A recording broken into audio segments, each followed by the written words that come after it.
আরেকটি বিষয় যেটা বলতে বলতে থেমে গিয়েছিলাম, আমরা কতটা জাহেলিয়াতের শিকার হয়েছি। যদিও আমার নাম যাই হোক না কেন, আমার পরিচয় মুসলিম, আমি আপনি যতই ব্যবহার করি না কেন, আমাকে এবং আপনাকে মুসলমান হতে হবে খাতা কলমে, কোরআন এবং সুন্নাহ ভিত্তিক ভাবে। সেটা কিভাবে? আল্লাহ রাব্বুল আলামিন নবী ইব্রাহিম আলাইহিস সালাতু ওয়াস সালামকে বললেন, ইয ক্বালা লাহু রাব্বুহু আসলিম, আপনি আপনার প্রতিপালকের অনুগতশীল হন। নবী ইব্রাহিম আলাইহিস সালাতু ওয়াস সালাম বললেন, ক্বালা, তিনি বললেন, আসলামতু লিরাব্বিল আলামিন, আমি বিশ্বজাহানের প্রতিপালকের অনুগতশীল বান্দা হয়ে গেলাম, অর্থাৎ আমি মুসলিম হয়ে গেলাম। বলি সুবহানাল্লাহ। এখান থেকে কি প্রমাণ করে? এখান থেকে এটা প্রমাণিত হয়, যে ব্যক্তি নিজেকে মুসলমান পরিচয় দিতে চাইবে, যে ব্যক্তি নিজেকে মুসলমান মনে করবে, সে ব্যক্তিকে আল্লাহ তার রসুলের অনুগতশীল বান্দা এবং বান্দি হতে হবে। বোঝাতে পারছি না? অনুগতশীল কিভাবে হতে হয়?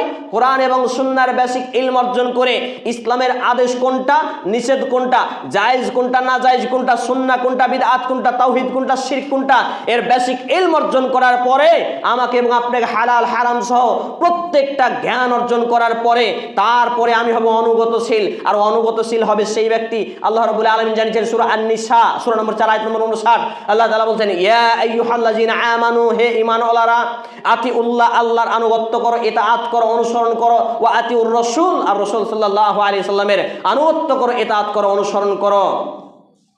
এখানে করে আল্লাহর আনুগত্য আর রাসূলের আনুগত্য যদি আমি আপনি করতে চাই, এখানেও প্রয়োজন ইসলামের জ্ঞান অর্জন, বেসিক ইলম অর্জন। এবারে যে বিষয়টা বলতে বলতে অন্য পয়েন্টগুলো বারবার মাথায় ঘুরপাক খাচ্ছে বলে বলতে পারছি না, সেটা হচ্ছে টোটাল লাইফ অফ কোড, পূর্ণাঙ্গ মানব জীবন বিধান, সেটা হচ্ছে কি? ইসলাম। আজকে বিশ্বব্যাপী মুসলমানদেরকে নিয়ে ট্রল করা হয়। সোশ্যাল মিডিয়া যারা ব্যবহার করেন বুঝতে পারবেন, দিন রাত বিভিন্ন কমেন্ট দেখি আর আফসোস করি, কমেন্টের রিপ্লাই দিতে পারি না। কারা কমেন্টগুলো করে? বিভিন্ন ধর্মাবলম্বী, কখনো নাস্তিক, কখনো হিন্দু, কখনো খ্রিস্টান, কখনো ভিন্ন ধর্মাবলম্বীরা এই ইসলাম এবং মুসলিমদের উপরে অরুচিকর, কষ্টকর কিছু মন্তব্য, কটু মন্তব্য করে। কেন করে?